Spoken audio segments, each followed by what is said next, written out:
तब बिसिया के संग विवाह हुआ और भामर परी और बाजे बजे। और तब वो मंत्री लौट के आया कि अब तो दुश्मन मर गो हो। और नगर पे बाजे बजे तो मिले। तब पूछी कि मेरे लड़के को बुलाओ मदन को, ये क्या हो रहा है? कि मारा तुमने हुक्म करो ता हुक्म के अनुसार चंद्रहास और बिसिया को ब्याह रहो है। कि मैंने हुक्म करो? जब पहुंचे तो दिखा वो पत्र कहाँ मैंने दिया था।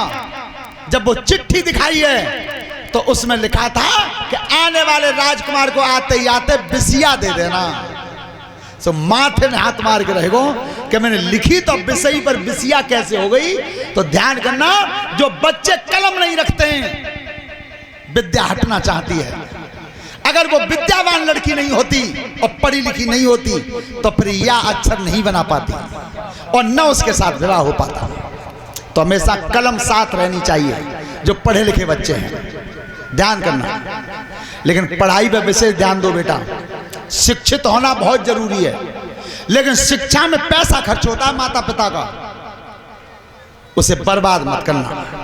पढ़ाई लिखाई अच्छी करना। अब जैसे ही हाथ को झालो मारो लड़की राजा पूछे बताओ किन के यहाँ आई हो तुमको। तब कह रही महाराज एक बात बताओ। देखो कितनी अकल से काम लिया उसने। क्या राजन जी बताओ तुम्हारी शादी वही देवयानी थे क्या? हाँ। तो बस शादी में हाथी घोड़ा सोनो चांदी जितनो दहेज मिलो, double bed single bed sofa set अलमारी जी किनकी है।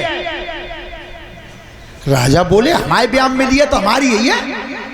कहना महाराज फिर सोचो, जो त्या ब्याह में दहेज मिलो वो संपत्ति किनकी है? राजा ने की मेरी है। तुम्हारी है? मेरी है। अरे तो मैं उदान में आई।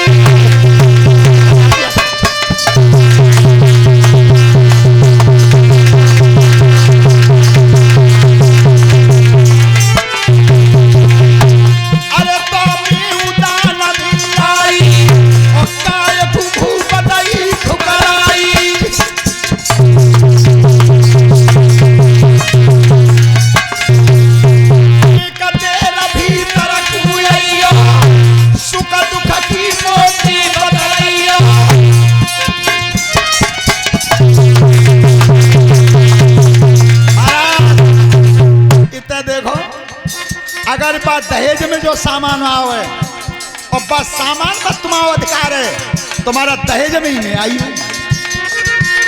इतने आओ। हाथ पकड़ के भीतर लाई, पेट में बहुत बड़ी सुगर आई, घूम की अकल गई और आई, घर में सेवा खूब बनाई और तबई दास गर्भवती आई।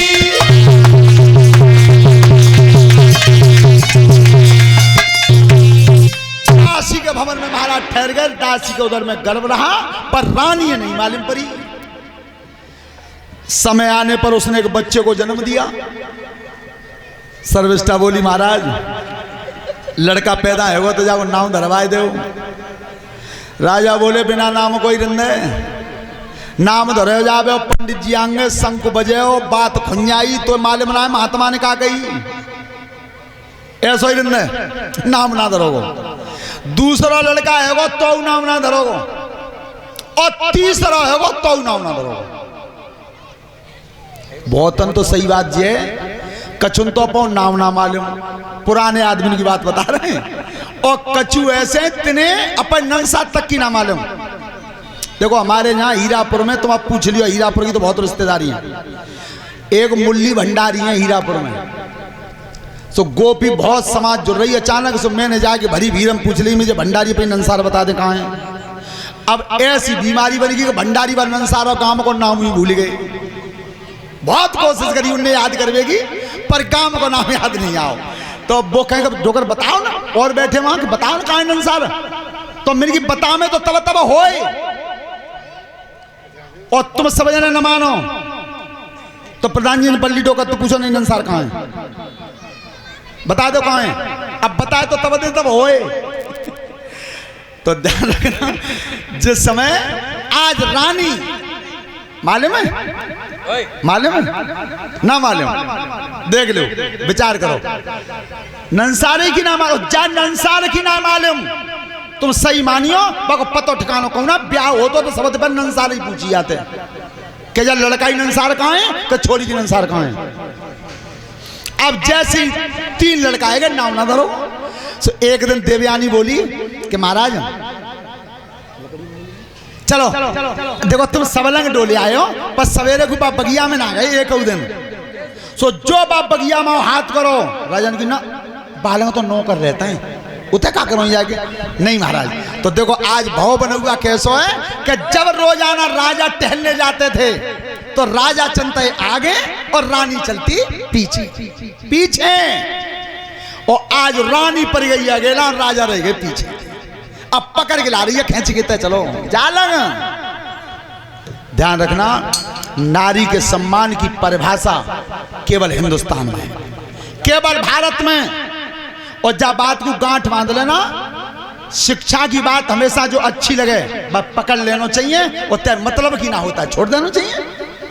एक सैलू नेताजी, ध्यान करो, एक हमारे अनुज शास्त्री वाले, वे रामायण पढ़ते थे बहुत, रोजाना रामायण ही पढ़ते, इतना लगाओ रामायण थे कि रामायण किताबें हाथ में रखते। सो एक दिन वे पई घरवाई लेके और रेलवे स्टेशन पर पहुंचे, ससुराल जा रहे, रामायण की किताब हाथ में लग रही। सो उन्होंने अपनी घरवाई थी कही कि प्यास तो ना लगी, पानी पानी पिया ना होए, कि प्यास तो लग रही है, तो एक टंकी लग रही है, पानी पी लो। सो बे टंकी पे गई पानी पीवे, और बे रह गए कुर्सी बैठे, तो तक रेल ने आके कही पो, जो आवाज भाई रेल की, तो बिन पानी पियो बा टंकी पे नहर के मुंह करके। सो वो नाक की जो पहले वो बड़ो पहते है नाक में कछू क्या कहते हैं बातें, पुलंगिया। सो वो बा टंकी में उज गई, और टंकी में उज गई। सब बामे ते लिकार में बहुत देरी कोशिश करी, तो तक रेल को हारो सिंगल होगा तो रेल चल दी। बे चढ़ गए पति महाराज रेल में, उनकी जल्दी आ जाओ पानी पी लो हो तो। और जो रेल ने स्पीड भरी, अब उनने लखाई करी पीछे को, अरे ओ भैया, अरे रुको भैया, अरे मेरी घरवाई रही मई, ए जा रेला रुकवा भैया, मेरी बहू रह गई मई है। अब चारों लंकु चक्कर काटे रेल में, अब रेल को रुकते हैं। अनुज शास्त्री वो किताब ले बैठे रामायण की, तो जोते का सीट में मारी कि जीवन भर रामायण पढ़ते लेकर मेरी बहू छूट गई। आज जब रामायण पढ़ का नतीजा लेकर मोए, उसमें एक विद्वान संत भी बैठे थे, वो भी रामायण पढ़ते थे, विद्वान महात्मा, जैसे हमारे बहादुरगढ़ी के मुनीम जी हैं, इन बार रामायण पढ़ते। सुन गए कैसे भैया चक्कर काट रहा है रेल के डिब्बा में, क्या कचमत पूजा डोकर, आज मेरी रामायण पढ़ी पढ़ाई सब बेकार रहेगी, मेरी बहू छूट गई मई है रेलवे स्टेशन भाई। उनने की रामायण खूब पढ़ी है, क्या खूब पढ़ी है, रोज क्या बार। मुनीम जी बोले कि तेने रामायण पढ़ी है पर गुनी नहीं है, रामायण पढ़ता तो तू रहा, लेकिन रामायण पर तेने मनन नहीं किया। कैसा काना करो कि तेने रामायण खूब पढ़ी पर जिना पढ़ी रामायण में कैसिया चढ़ाई चढ़े रघुराई, ये नहीं पढ़ाते ना कि भगवान राम ने पहले सीता जी को चढ़ाया था नाम में, और ताके बाद खुद चढ़े थे। तो बार रेल में पहले बउआ चढ़ाते तो तू चढ़ो पहले, ये नहीं पढ़ा रामायण में भैया, भूलेगी। तो ध्यान रखना, रामायण को पढ़ना अलग चीज है और उसे गुनना अलग चीज है। आज जाखन वह बगिया में टहलवे गए, सो वो तीनों बालक खेले थे, तीनों जब तीनों खेलते दिखे तो राजन के लड़का है, ठीक ठीक राजा के जैसी सूरत थी। सो देवयानी ने किया, अरे खड़े हो, उंगलियां करी, स्टैंड अप, खड़े हो। सो तीनों खड़े हैं। अब रानी पूछ रही है कि जी बता रखे न किया तुम, तुम्हारे मेहताई बाप कौन है, कौन है? नाम पूछ रही है, what is your parents name, तुम्हारे माता पिता का नाम बोलो।